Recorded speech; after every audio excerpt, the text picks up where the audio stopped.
Hey everyone, welcome back. In this video, I'll show you how to create diagrams in Draw.io in 2026. If you're designing a database or planning relationships between data tables, this guide will help you build an diagram step by step. First, open Draw.io and create a new blank diagram.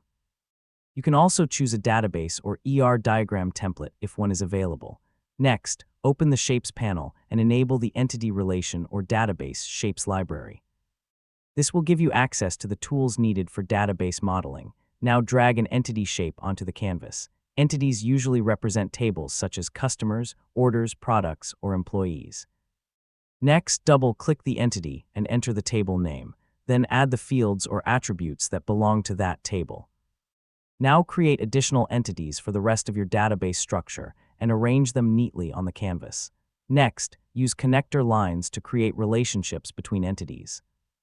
These connections represent how tables are linked together. Now label the relationships if needed and indicate one-to-one, one-to-many, or many-to-many connections. Next, organize the layout to keep the diagram clear and easy to understand. Proper spacing makes complex databases easier to visualize. Now review all entities, attributes, and relationships to make sure they accurately represent your database design. Finally, save your diagram and export it as a PDF, PNG, or SVG if you need to share it with your team or clients. And that's it. You've successfully learned how to create diagrams in Draw.io. You can now design and document database structures more effectively.